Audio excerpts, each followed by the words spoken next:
Well, good. We ready to roll? Guys, good to see everybody again. And really kind of looking forward to kicking this next segment of our program off, which is obviously spring ball. And with a lot of guys with an opportunity to make a move. And what I mean by that, obviously make a move into some positions that are open. So really looking forward to the competition at all spots is something that we're really excited about. And, you know, based on how we attacked our RAMU program, I think our guys have really started to understand the expectations. And now this is the next step or the next phase, no matter how you look at it, of us getting to where we believe we should be. And one of the things we talked about is really, are they satisfied with having an okay season and a bowl win,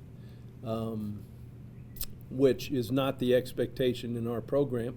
And this is just now another step in heading us in the direction that we want to go, and getting better and better and better. And I'm really looking forward to it. You know, to kind of cover some of the things with guys that'll be out. Obviously, Tyler Sambrelo will just be in all non-contact stuff. So really we'll be breaking in, 10 new offensive linemen, if you think of it that way. And yet I look at it as not really breaking in 10 new guys, because we've got guys that were here. It's a matter of them now stepping up and seizing the moment. So we should have really good competition there. Stephen Michael will not go through spring ball, had shoulder. So he's a guy that obviously that'll help some of those young, outside rush guys and outside backers get some extra turns in there. Bernard Blake will be limited at the corner spot. We hope to get good work out of Zach Golditch and Josh Lovingood, but we've got to be careful there, just not overuse, which, in spring ball you get a day in between practices, and so there is some time to make it up there. And Max Morgan should be back 100% from that standpoint. So, health-wise, normal stuff. Some of the cleanup stuff, we'll take it easy on those guys. But as I look at it more as an opportunity for everybody else to get a chance to go.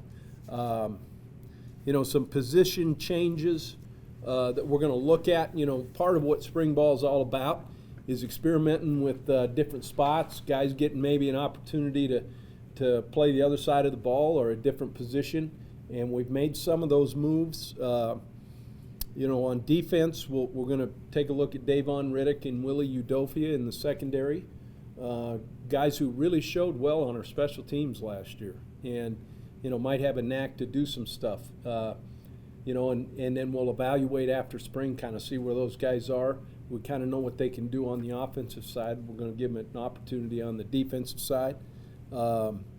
Moved Nolan Peralta and Brett Jordan over to tight end to kind of shore up that position a little bit.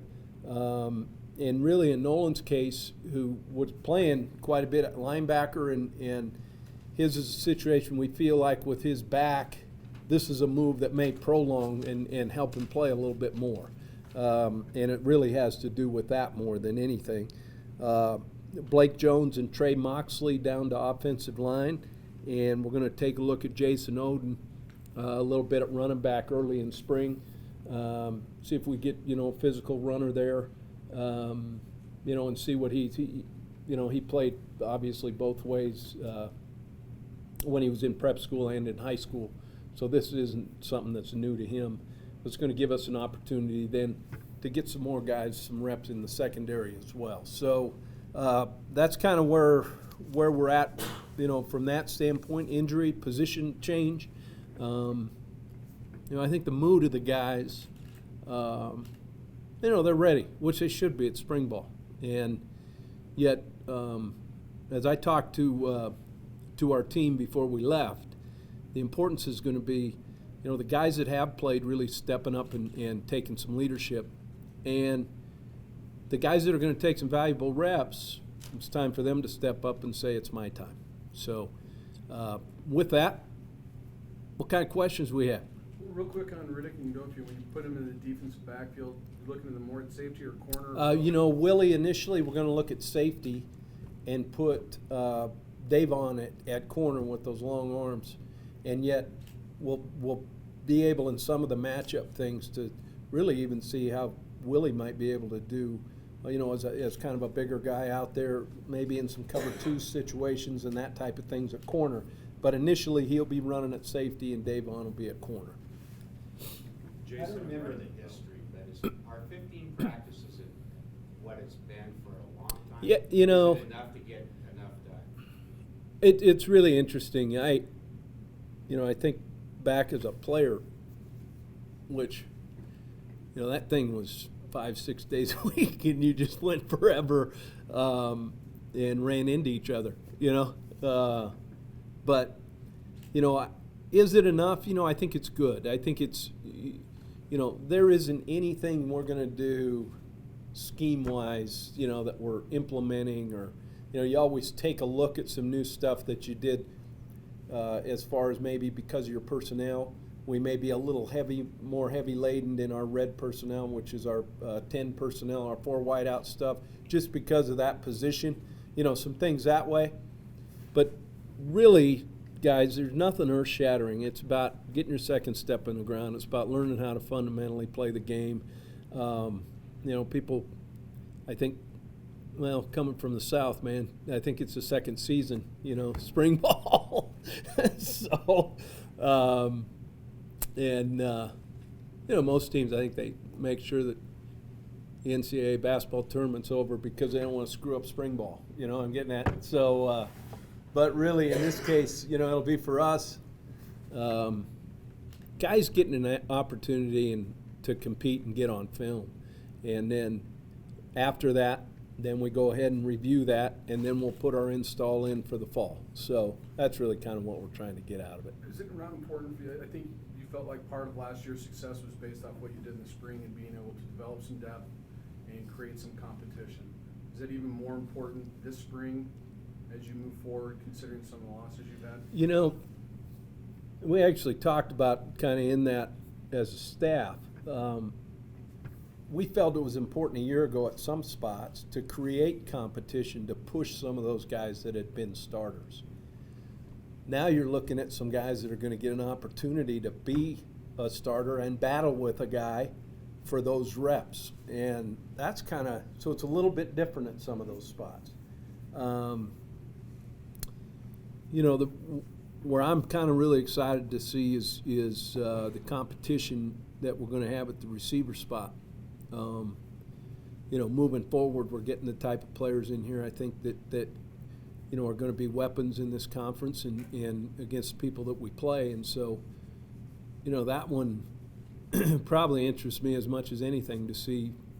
I've got high expectations for that group and to see if we reach it.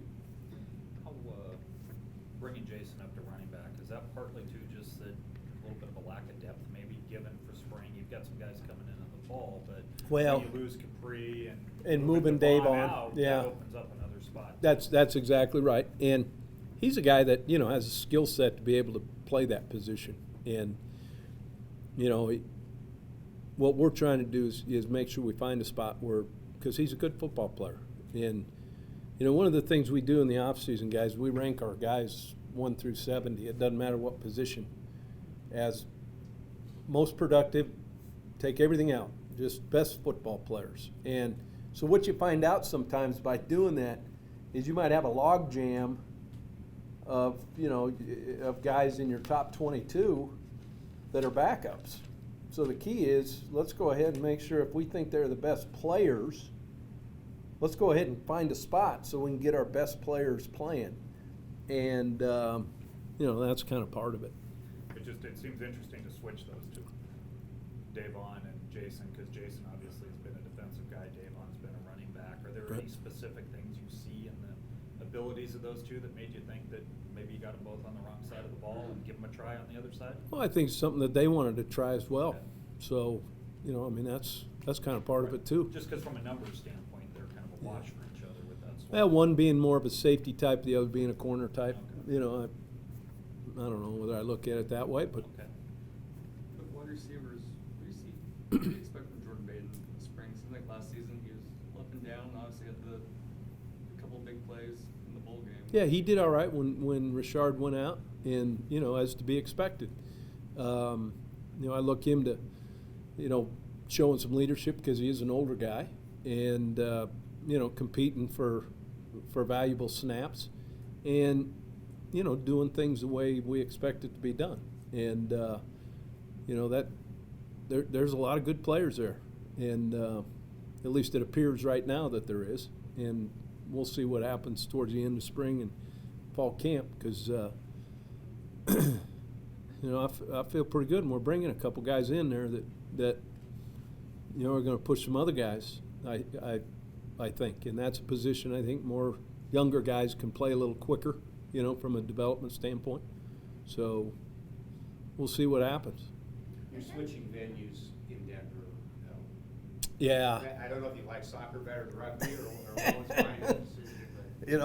We had the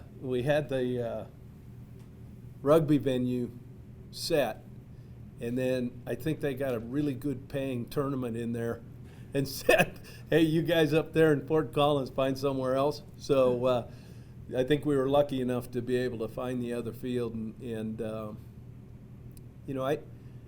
that's something that at first maybe I was a little apprehensive, as far as throwing off routine, and yet our guys really enjoyed kind of doing it. And what I saw was it gave us an opportunity to teach some guys who haven't traveled before how we travel, and I think there was some really good value, not only being able to get down in the Denver market for those people to come watch us, but there's some good learning tools that we can use along the way for guys that are new at it and realize it isn't a picnic. So, but as it turned out, I think that'll be good for us down there. In terms of the tight end position, is it safe to say that Kevon is going to kind of be your guy, and then it's about seeing who's going to be the best fit? Yeah, and you could see by some of those position changes, we're trying to get Kevon's more than an on the line guy, more of a motion, create matchups, that kind of stuff with in our multiple tight end stuff. We need to establish an on the line guy. I'm not going to say they're going to be as good as Crockett. I mean, the guy's going to get drafted, and that's huge. But we need to get someone and find some guys that can, do some of that. And so we'll have a great battle there with both Walker and Montez as well, that are new, that are here. Kind of look at that, probably has as much importance as to who we're going to be offensively come next fall to see the development there. Who are some players that impressed you with their scout teamwork last year that you're really excited to see this spring when they're given more of a chance? Like guys like, I think of Bryce Peters. Yeah, Bryce did an outstanding job. I'm excited to see Bryce at running back. I think he's got a bright future. Justin Sweet, one of our corners, I'm really looking forward to, cutting him loose back there and being able to play. As you go down, Kyle Robinson, Evan Colorado are guys that I think will really help us as special teams as well.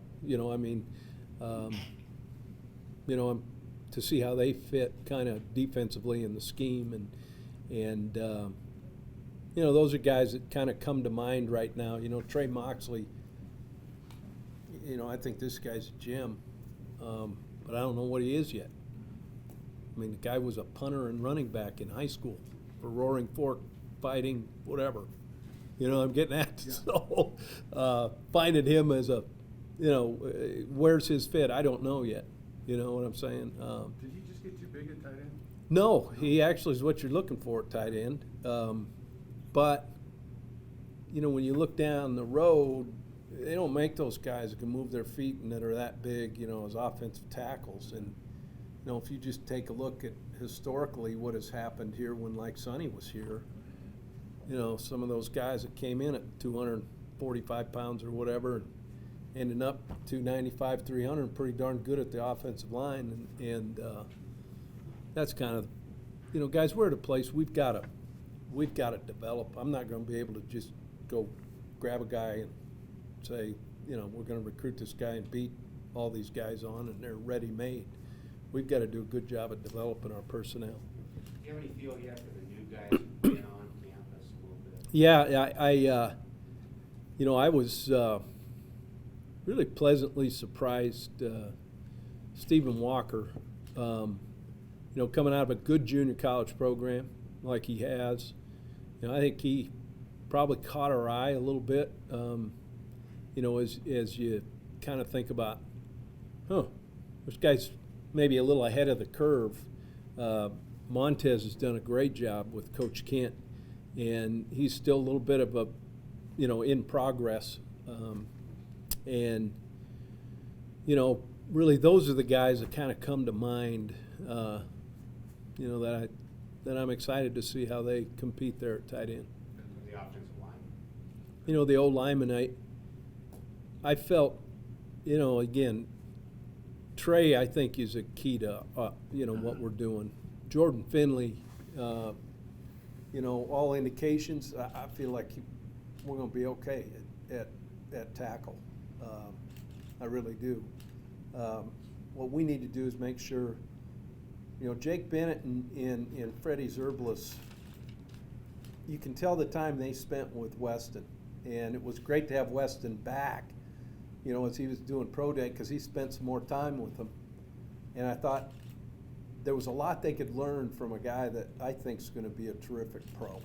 And you know, I'm excited to see those two guys kind of get after it. With Walker and Montez, either one of them a hand in the ground type tight end that You know, looks like Crockett? I think more Montez, you know, from a recruiting standpoint, that's what we thought. Walker, you know, a little more up and down the line of scrimmage and, you know, be able to do some cutoff stuff and that kind of thing. But, yeah, we'll give them obviously both opportunity to put their hand on the ground and see what they can do against the defensive end. Jim, with that O-line, Zerbelis is a guy, obviously, you almost played him as a true freshman, you talked about. Yep. Just how do you feel about his development and where he is? Because obviously you lost a great leader in your O-line, and it helps for your center to be kind of one of those guys. Well, Is he the guy that really should be able to start? you know, I had step into to, a spot? I had to call his folks and apologize for how long his hair was. Let it grow while I got here. But you know, he's ready to play. Comes from a great high school program. You know, won in the state of Georgia, won the state championship at the highest level. Played really good competition, and you know, whether he plays guard or center, or Bennett does that, you know, that's really that's one of those things we've got to really kind of work on. The thing I feel really good about him at possibly guard is communicating with the right tackle who's going to be new. I'm talking about Freddie. Right. Does that make sense? Where Garrett's going to be able to really help Bennett, you know, in what they need to do now, you know, from a center quarterback exchange situation. So we might look at that first, you know, as far as that combination. Are you looking at either one of them first at center, or? We're going to probably start out looking at Bennett at the center. Okay. Freddie will still take a bunch of center reps, but he'll be the right guard. Moose will be the left guard, is how we're going to kind of go into it. You sound like you feel pretty good about that, given that you've got a lot. I mean, you're replacing 4 starters and really for spring 5 with Ty out. Yeah, Do you feel pretty confident that these guys can develop into what you need by fall? Absolutely. And I look at it as it's kind of a fresh start for everybody. You know, I mean, and to see the elevated competition now, they're battling for playing time, where before they were battling kind of to be a backup. That's a big difference now. Big difference. Well, in line with that, you don't have an official depth chart to put out, but you have to get guys together to get them on the field. Yeah.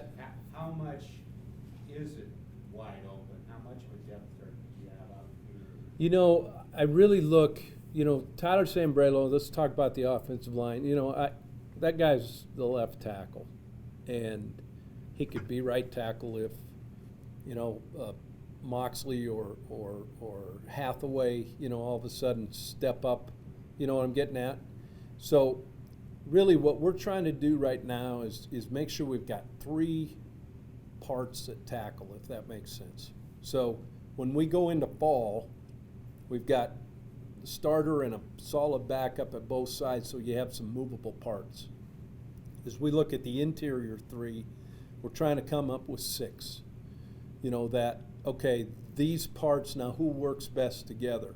So I'm not quite sure who that is, because that communication part in the O-line, you know, sometimes maybe you get away with maybe a little bit lesser player, but his technique and communication help the people around him better. You see what I mean? And so, to me, that's really where it lies. And I feel good about the numbers we have. Now it's a matter of those guys going in there as a group. We'll obviously have a first line and a second line and a third line, but there'll be moving parts as practice goes that, you know, they'll all kind of work into different spots. And, you know, who knows what we'd end up discovering come practice 15. You know, it'll be interesting. You know, you talked about spring. Is it just very basic for you? How important is that for your defensive backfield, considering the amount of touchdown passes you gave Ooh, last you year? just wanted to ruin a whole conference, didn't you, right there? Not really, but if you can get them back to basics, you think that helps moving forward when you go back into fall, considering what happened? You know, I think part of that, too, is guys, you know, maintaining a pass rush, you know, to help those guys a little bit.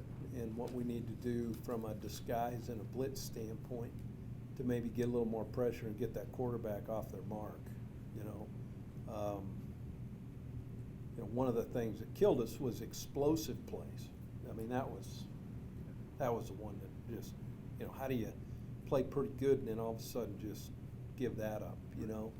And to me, my biggest problem was just being a competitor. You know, the one thing is a DB, you're going to get beaten one-on-one. I mean, it happens. It's really what you do to respond that I think really differentiates the great ones from just the average ones. Is there a DB area you think needs the most work, whether it's the safeties or the cornerbacks that I hope you guys be the most effective? You know, I think the communication between the corners and the safeties has to get better. And I think our disguise and our ability to disguise has got to get a lot better. And, you know, what I mean by that is, you know, you show your hand too quick, okay, they're going to make check into something. I mean, there's a lot of cat and mouse that goes on. And I don't think we did a great job of that a year ago. And yet part of it was letting each other know exactly what the check was, you know, and getting confirmation. Is that, you know what I mean? So once you make the check, then confirm it so everybody knows they're on the same page. And you know, that's part of coaching, part of playing. How much better can those guys be this year, though, given that pretty much everybody played last Boy, year? Kelly, they got to I get mean, better. Right, but I mean, but you would hope they would be better No. too. But that experience, just how much can they glean from what happened last year to become far Well, better players this year? As I've told them, I said, look, short memory, man. You know, you got an opportunity to go out and play, go play. And plus, I think we've got some competition there. So, and we've got some guys coming in that, you know, I think are going to push the envelope a little bit.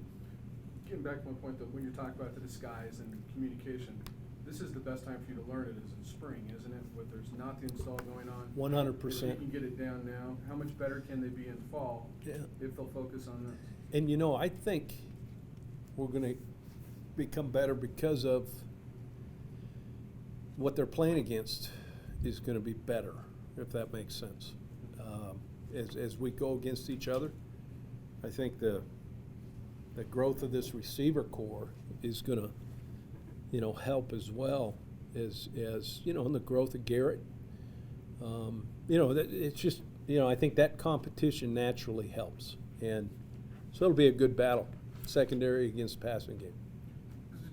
I don't know if this is true. It seems like your team, your offense might have a different identity considering who you lost. You won't develop that now, but will it not? What happens in spring will give you an idea of what you are going to try and go with. in the fall. You hit it on the head, and I think, you know, part of being at a place, you know, like this is you're going to have different personnel rolling through, you know, in different years. Now, being flexible enough as a staff to recognize your top players, right? And look, we're better off with this guy on the field, even though he's not that position. Well, let's put that personnel group in then, you know, and let's get good at it. So that's kind of part of what this is all about. Will there be a lot of experimentation at those types of things? Oh yeah, it's fun, man. That's what, you know, last time I checked, we can't get beat on Saturday. So, although I'll feel like it after a scrimmage, but you know, that's what's kind of fun. How much different is that from the past 2 years, though, where you had some very definite development things that had to happen that maybe you have a little bit more freedom to try some different Well, things this I year? think the biggest thing is our guys understand the structure. They understand the what. They understand the expectation, and you know, they're ready to go attack it. So one of the biggest problems in developing a program and an organization is guys understanding exactly what they're supposed to do, when they're supposed to do it, and how they're supposed to do it when they're not used to it. And you know, that's where I'm kind of, they'll go out and practice hard. They won't even blink. You know, before it was like, I can't believe I had to take this many reps. Well, didn't you come here to play? Wasn't that the idea? You know? So now that part's good. Now making use of the parts that we have is where it becomes kind of fun. Kind of the mad scientist part. We're not asking you every day now who your quarterback is, how your quarterback looks. Isn't that nice? How much does it help to have a definitive number one? Well, I think it really helps, and I think Garrett has overcome a lot and has learned a lot. I think his maturation, the light kind of started to glimmer for him a little bit towards the end of last season. Had a pretty productive year from a numbers standpoint.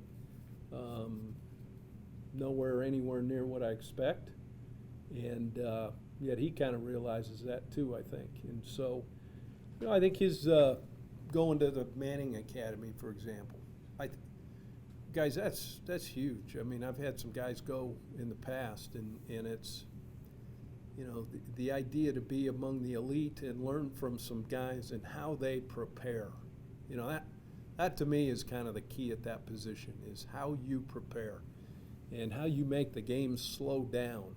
And, you know, I think there's some good things that he'll come away with from that, and I'm really excited that they took notice.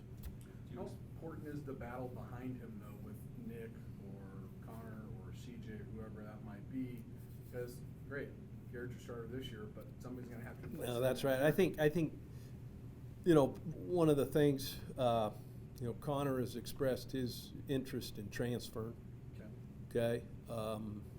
Which, you know, I'm excited for him, and we'll give him, you know, as much support as we can and whatever he wants to do.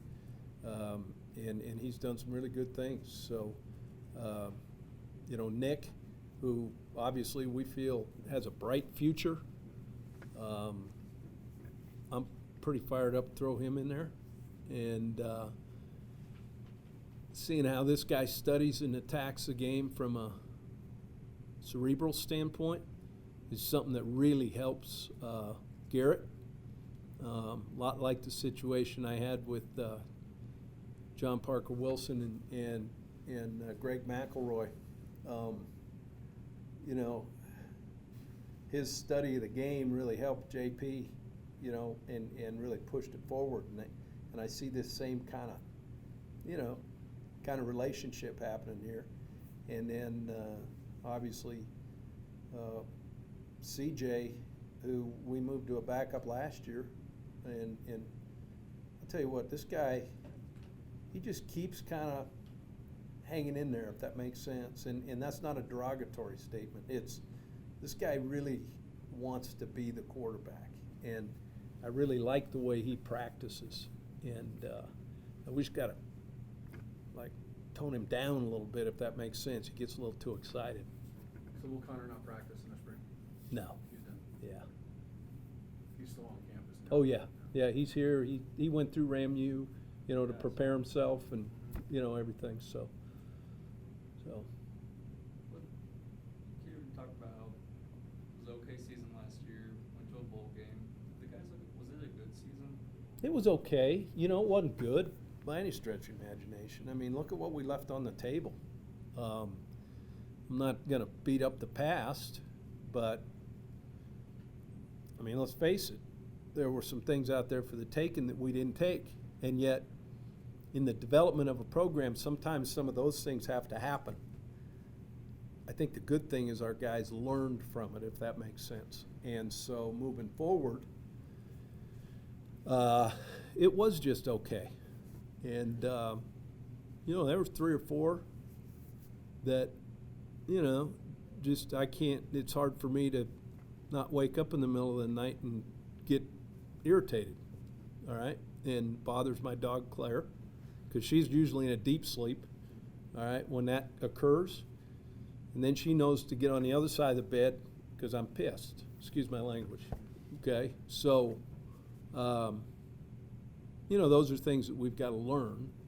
And I think we've got enough guys that went through it that are in the room to realize how close maybe we are to being pretty decent. Talking to Jack Graham last year after the bowl game, he said that he would have been satisfied with if you guys broke even, but he loved about you that you're never satisfied. But this next season, what would make you look back and say that was a good season, not just an okay season? You know, I don't know. I'm not a guy that puts numbers on it. It's about how you compete. It's about how you play, how you prepare, and what you do every day to get better. Our guys started to learn that and not look around and wait for somebody else to do it. You know what I'm getting at? We get measured in wins and losses, just like I used to get measured in the classroom with A's, B's, C's, or D's, or F's. Thank God I didn't get any of those, okay? But, so I understand about that. But at the same time, I don't put a numerical value on it because I don't even know the teams yet, other than I know who they are. I don't know what they are yet. And I haven't had a chance to put a game plan together. Now, we've looked ahead and looked at schemes we're going to have to work against this spring that might, you know, prepare us for some of those games. You know, I mean, the bottom line is I expect to win every game we play. You don't win them all. I get it. But doesn't mean we're not going to go in expecting to. Did your players, did you feel like they understood that, like, well, last year, obviously viewed as a positive stepping stone for the program, they also realize, as you do, that won't crack mustard this year? Well, you know, I don't look at it. I mean, guys, things happen during the season, and sometimes, you know, shoot, you know, what are victories and what aren't victories, I get. But, you know, it's been a while since they had any kind of little success. So let's not downplay that. But is it good enough? I don't think so. You know, I mean, it was like when we got ready to go to the bowl game. Well, you don't just go to, you know, enjoy the sunshine in New Mexico. You know what I mean? You know what I'm saying? You go to win, you know? I mean, that's what you do. So you know, the old happy to be there deal, I think the guys were maybe shocked at maybe how we went into it, because I think in some cases, some guys are like, phew, I finally made it to a bowl game. Well, that's, okay, now let's go do something about it, right? I will say, just stepping back though, how excited I was for those seniors, just to have the experience, you know, of all that they put into it, and then the experience of being able to, you know, go to one and be on TV and all that fun stuff. You know, I'll hold that as a real positive for what happened last year. Okay, anything else? Coach, what's probably the biggest thing that you would expect to see out of spring ball, and if you didn't see it, how big a disappointment would it be? Well, the biggest thing I think that I'll expect to see is all 4 seasons to occur at some time during a practice. You know, I've got used to that, right? But I would say I would be really disappointed if the effort in every drill was not at a higher level because of the competition that is now out there, if that makes sense. So, and you know, from an offense, defense, special teams, you know, especially in special teams, we've got to become much better in winning the field position battle. And what do I mean by that? We need to be better at punting the ball, but we need to have a much better coverage unit, for example. And so doing some of those things, I'll be disappointed if we don't find who those parts are, you know, coming out of it. And, you know, my deal with spring ball guys is it's not earth-shattering. You know, we've still got the NCAA tournament, opening day, spring baseball, you know, baseball's happening. I mean, there's good stuff going on. And, you know, our biggest thing is going to be just getting better as a team. And that's really all I'm looking for. And I'll know by about practice 7 where this team is, and then maybe what we're going to need to do to go forward, whether we can keep building or if we need to have some individual meetings to make sure that we're headed in the right direction. Practice 7, typically a eureka moment? It usually is. You have most of your stuff in. It's going into, you know, kind of your first big scrimmage, you know what I'm getting at. And I think it'll tell us a lot kind of where we're going to be. And, you know, I think of that first scrimmage. I think first scrimmage I was here, we had, I don't know what it was, like 89 sacks or something. And yet I was not going to allow the defense to stop doing what they did, you know. And it was a great lesson for our offense. And then as we got into the season, I don't think we had that many sacks. You know, so there's certain things that you got to do against each other. And when you see the weakness as a head coach, when you see the weakness on one side, you need to keep doing it to get that weakness on film so you got an opportunity to work against it. So that's kind of what I kind of enjoy about some of those things that maybe become lopsided one way or the other, because there's some good learning that happens from that. Quick procedural question. First day in pads Saturday, is that right? First day in pads Friday. Friday? Yeah. So Okay. Tuesday, Thursday in underwear, Friday and Saturday in pads. Okay. So, okay. Thanks, guys. Appreciate everyone being here. Hope you mind we got sandwiches instead of pizza. Is that okay? Works great for me. All right, good.